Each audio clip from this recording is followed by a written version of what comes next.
और ये जंग का माहौल है। इसमें जो है वो ईरान के साथ पूरे खित्ते में एक कशीदगी जारी है। आबनाए हुर्मुज़ ईरान ने बंद किया हुआ है। अमेरिका और इसराइल ने इस लड़ाई का आगाज़ किया था। अरब ममालिक ने इसकी मुखालफत की थी, लेकिन जवाब में ईरान ने अरब ममालिक में मौजूद अमेरिकन एसेट्स के ऊपर अटैक कर दिया, जिससे अरब ममालिक को भी नुकसान हुआ और अमेरिका को तो बहुत भारी नुकसान हुआ। उसकी क्रेडिबिलिटी भी गई। ईरान ने बड़े लीथल किस्म के अटैक किए हैं और अमेरिका ने बड़ी कोशिश की है जंगबंदी की। मिसाल के तौर पे अभी तक 3 बड़े राब्ते अमेरिका की जानिब से करवाए गए ईरान से, और तीनों अमेरिका के करीबी लोग हैं। ओमान से कहा गया कि आप ईरान से बात करें, तो ईरान ने कोई जंगबंदी के लिए जवाब नहीं दिया। फिर फ्रांस का एक चैनल है, उसको इस्तेमाल किया गया, तो वहां पे भी ईरान ने सख्त शराइत रखी और ईरान ने जंगबंदी के लिए रजामंदी जाहिर नहीं की। फिर पाकिस्तान के वजीर आजम को बीच में डाला गया, वो इसलिए कि अमेरिका समझता है कि ये हमारे वफादार हैं, हमारे साथ धोखा नहीं करेंगे। और जो पाकिस्तान के वजीर आजम की कॉल है वो पूरी मॉनिटर हुई है, एक एक चीज। तो उसमें जो है वो शहबाज शरीफ ने बात की जब ईरान से, तो उन्होंने 3 शराइत रख दी। उन्होंने कहा जी नंबर 1 शर्त तो ये कि हमारे हुकूक को तस्लीम किया जाए, नंबर 2 हमें मुआवजा दिया जाए, नंबर 3 हमें गारंटी दी जाए कि आइंदा हमारे पर अटैक नहीं होगा। अब ये है सिचुएशन। क्या पाकिस्तान वाकई सऊदी अरब के साथ मिलकर ईरान पे अटैक कर सकता है, या अरब ममालिक ये लड़ाई लड़ सकते हैं? पाकिस्तान को इसमें फायदा क्या होगा, नुकसान क्या होगा? देखिए, फौरी तौर पे तो फायदा होगा। पाकिस्तान को पैसे मिल जाएंगे, फील्ड मार्शल की अहमियत और बढ़ जाएगी डोनाल्ड ट्रंप की नजर में। इमरान खान को मजीद जेल में रखने के लिए और पाकिस्तान तहरीक इंसाफ को दबाने के लिए भी उनको पाकिस्तान में काफी सहूलत मिल जाएगी। इंटरनेशनली इनके ऊपर जो उंगलियां उठती हैं वो उठना काफी हद तक बंद हो जाएंगी। थोड़ा पैसा वैसा भी मिल जाएगा, IMF भी रिलीफ दे देगा, ये आर्जी तौर पे इनको चीजें मिल जाएंगी। लेकिन ईरान के साथ टकराव के नतीजे में अपनी एक मुकम्मल सरहद हमेशा के लिए हम खतरे में डाल लेंगे।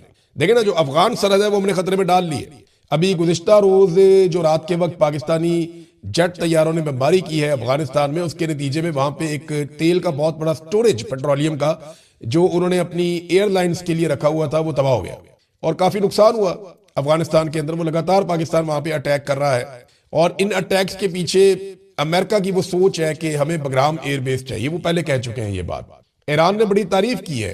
ईरान के ऑफिशियल्स ने बाकायदा इंटरव्यू देते हुए कहा है कि अफगानिस्तान का ये फैसला कि वो अमेरिका को बगराम एयरबेस नहीं देंगे, ये बड़ा शानदार फैसला, हम इसकी तारीफ करते हैं और इससे जो है हम कदर करते हैं अफगानियों की। देखिए, अगर अमेरिका को बगराम एयरबेस भी मिल जाती तो फिर चारों तरफ से अमेरिका इस काबिल हो जाता कि ईरान के ऊपर अटैक करता। लेकिन बगराम एयरबेस अमेरिका को नहीं मिली, और पाकिस्तान में एयरबेस देना मौजूदा रिजीम के लिए भी इसलिए मुश्किल है कि इमरान खान साहब एक पैटर्न सेट करके चले गए। इमरान खान साहब ने इतनी मुश्किल डाल दी है, उनका एक लफ्ज एब्सोल्युटली नॉट वो इतना भारी है कि ये सारी हुकूमत मिलकर उसका बोझ नहीं उठा पा रही।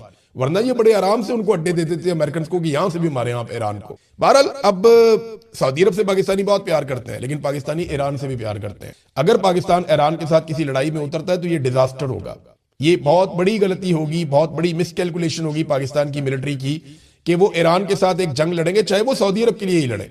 देखिए, सऊदी अरब में ईरान कोई मक्का मुकरमा पे या मदीना मुनव्वरा पे अटैक नहीं कर रहा, खुदा न खास्ता। ईरान अमरीकी अड्डों पे या अमरीकी असासों के ऊपर अटैक कर रहा है, और वो ये बार बार कहता भी है। और बहुत सारे अटैक मशरिक़ वस्ता में ऐसे हुए हैं, या तुर्की की जानिब ऐसे हुए हैं, आज़रबाईजान भी, जिनमें ईरान ने बड़ा कैटेगोरिकली कहा कि ये हमले हमने नहीं किए। जो किए हैं उनको वो मानते हैं, जो नहीं किए वो कहते हैं जी हमने नहीं किए। और ये अरब ममालिक और बाकी लोग भी ये कहते हैं जी ठीक है, हम ये बात तस्लीम करते हैं कि ईरान ने ये हमले नहीं किए। अब लेकिन वो कोई भी ये नहीं बताता कि वो हमले कर कौन रहा है, फॉल्स फ्लैग ऑपरेशन कौन कर रहा है। देखें, अमेरिका के अंदर बहुत बड़े बड़े तज्जियाकार हैं, बहुत बड़े जर्नलिस्ट हैं, टकर कार्लसन हैं, कुछ और लोग हैं, वो ये कैटेगोरिकली कहना शुरू हो गए हैं कि कोई बड़ा फॉल्स फ्लैग ऑपरेशन होने वाला है। वो लोग ये कहते हैं कि 9/11 की तर्ज का कोई बहुत बड़ा हादसा होने वाला है। या तो ये गल्फ में हो जाएगा, आबनाए हुर्मुज़ में हो जाएगा, या ये अमेरिका के अंदर कहीं हो जाएगा। और ऐसे किसी इंसिडेंट के बाद एक जवाब बनाया जाएगा कि ज्यादा बड़ी फोर्स के साथ ईरान पे अटैक किया जाए और ज्यादा ब्रूटल अटैक किया जाए। देखिए, ईरान का नुकसान बहुत ज्यादा हो रहा है। जो लोग ये समझते हैं कि एक तरफा ईरान मारता चला जा रहा है, ऐसा नहीं है। उन्होंने बड़ा खौफनाक अपना नुकसान बर्दाश्त भी किया है। जो इस वक्त एक रिपोर्ट है रेड क्रिसेंट की, वो मैं आपके सामने रख देता हूं। रेड क्रिसेंट ने बताया कि 20,000 से जायद टारगेट्स को निशाना बनाया गया अमेरिका और इसराइल की जानिब से ईरान में। और जो रिपोर्ट बता रही है वो कह रही है 24,531 सिविलियंस के जो यूनिट्स हैं उनको तबाह किया गया है। और इसके अलावा जनाब सिविलियंस और दूसरे यूनिट्स को तबाह किया गया है इसमें 19,775 यूनिट रेजिडेंशियल हैं, जो रिहायशी इमारतें हैं 19,775 उन्हें तबाह किया गया। 4,511 बिजनेस यूनिट्स, कारोबारी जो यूनिट्स हैं उनको तबाह किया गया है। उसके अलावा 69 स्कूल तबाह कर दिए गए हैं। 195 टीचर्स और स्टूडेंट जो हैं वो अभी भी जख्मी अस्पतालों में पड़े हुए हैं। रेड क्रिसेंट के 16 जो फैसिलिटीज है उनको तबाह किया गया है। 21 रेस्क्यू एंड रिलीफ व्हीकल्स को और 19 एम्बुलेंसों को तबाह किया गया है। ये तबाही रुक नहीं रही, ईरान में बहुत बड़ी तबाही हो रही है, लेकिन इसके बावजूद ईरान लड़ रहा है और मुकाबला कर रहा है। अभी ये जुम्मे के दिन ईरान में इतने बड़े इज्तिमात हुए कि सारी दुनिया हैरान हो गई।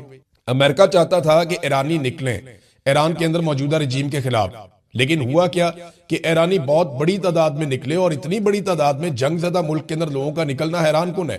धमाके भी होते हैं और लोग खड़े भी रहते हैं, लोग वहां से भागते भी नहीं है। और दूसरी जानिब अगर आप इसराइल के अंदर देखें तो हू का आलम है, कोई दिखाई नहीं देता।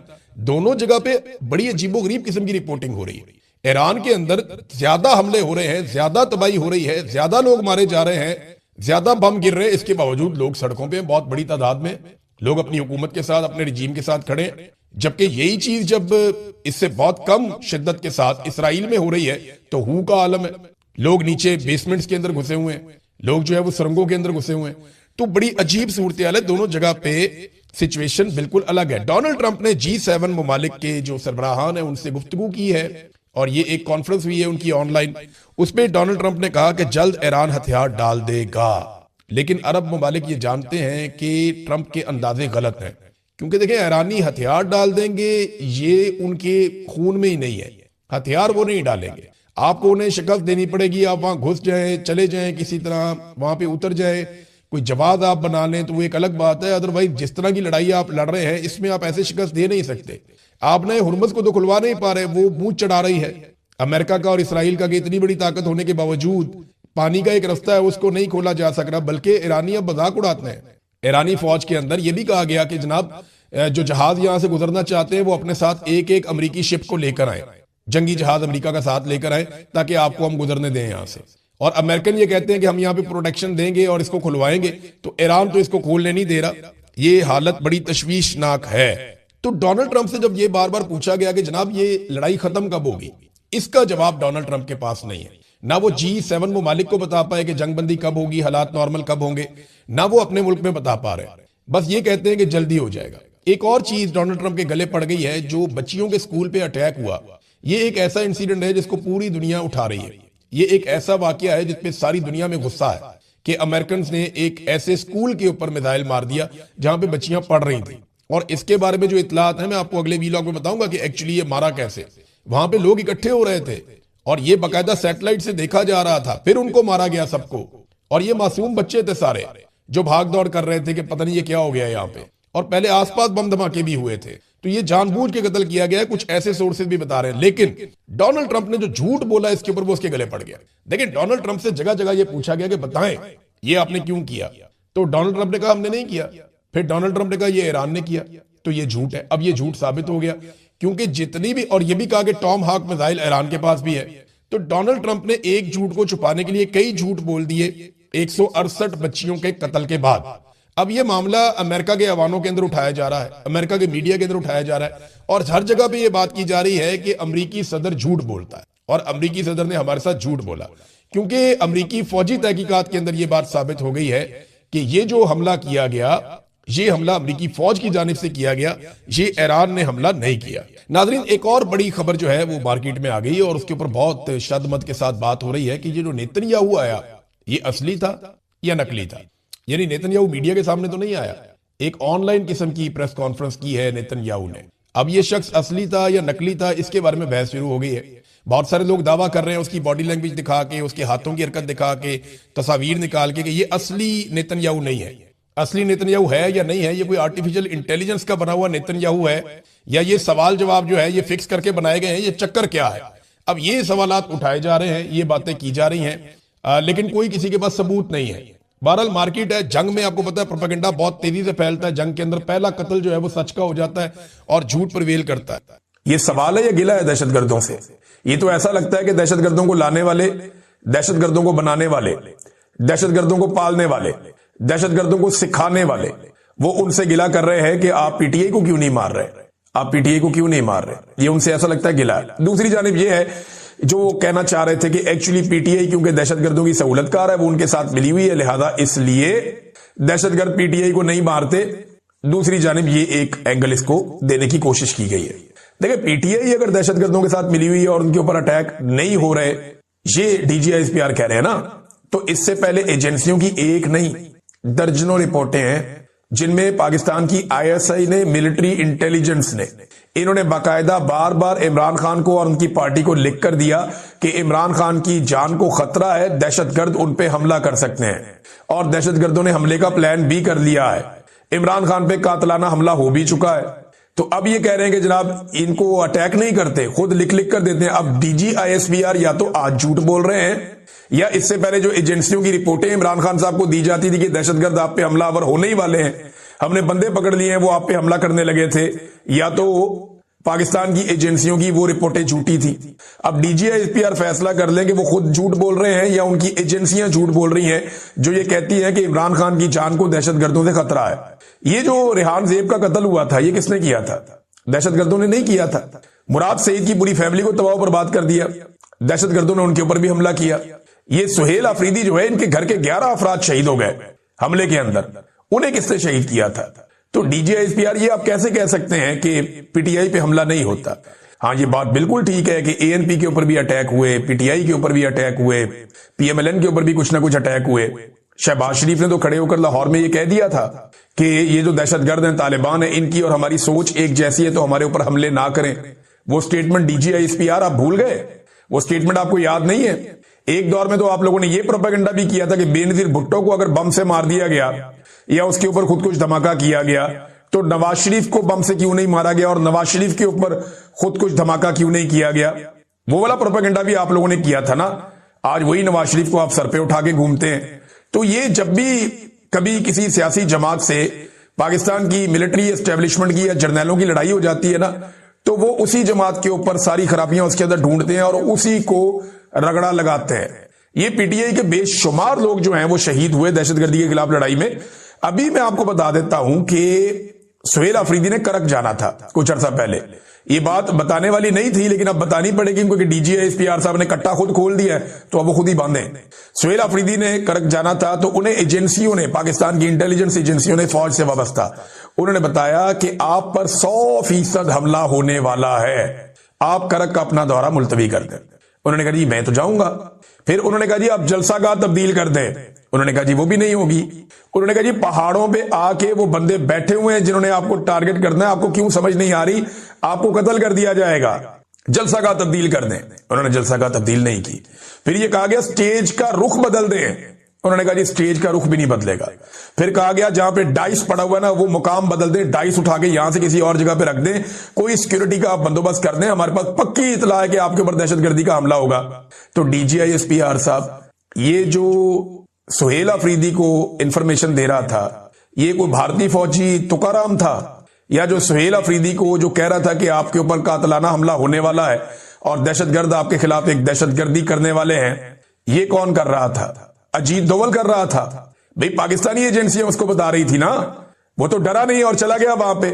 तो देखें, ये बार बार ये तासुर देते हैं कि पीटीआई दहशतगर्दों के साथ मिली हुई, ऐसा नहीं है। पीटीआई ने कभी भी नहीं कहा कि दहशतगर्दों से मुज़ाकरात करो। पीटीआई ने हमेशा ये कहा कि जरगा बुलाओ, बैठकर फैसला करो। कबायलियों के साथ जिनके इलाकों में ऑपरेशन हो रहा है उनके साथ बैठकर फैसला करें ना। एक तो ये बात आप ज़हन में रखें, ये कोई नहीं कहता कि दहशतगर्दों के साथ मुज़ाकरात करो या बातचीत करो। मुराद सईद चिल्लाता रहा, उसके ये क्लिप पड़े हुए हैं, आप निकाल कर सुन लें। आज सोशल मीडिया पे फिर वायरल है कि क्यों लेकर आ रहे हो दहशतगर्दों को पाकिस्तान में, क्यों लेकर आ रहे हो दहशतगर्दों को पाकिस्तान में, मत लेकर आओ दहशतगर्दों को पाकिस्तान में, हमने पहले बड़ी लाशें उठाई हैं, हमें मजीद लाशें उठानी पड़ेंगी। ये बार बार पीटीआई के लोग आपको कह रहे थे और आपको सर पे भूत सवार था, नहीं इनको लेकर आना है। कभी आप उन्हें मुजाहिद बना देते हैं पैसों के लिए, कभी आप उन्हें दहशतगर्द बना देते हैं पैसों के लिए, कभी आप उनकी तरबियत और ट्रेनिंग करते हैं पैसों के लिए, कभी आप उनके साथ ऑपरेशन करते हैं पैसों के लिए। और मेरे ख्याल में ये मैच्योर हो जाना चाहिए, थोड़ी सी मैच्योरिटी दिखानी चाहिए इदारे को, अपनी एक कांस्टेंट पॉलिसी बनानी चाहिए। ये तरीकाकार गलत है। वहां खैबर पख्तूनख्वा की पुलिस से जाकर पूछो, वो साफ बताते हैं कि हम दहशतगर्दों को पकड़ के लाते हैं, ये एजेंसियों के लोग आते हैं, ये आगे छुड़वा के ले जाते हैं, ये कहते हैं जी हमारा एसेट है, हमारे काम का बंदा है, इसको छोड़ दो, इसके बदले में हमने कुछ और काम लेने।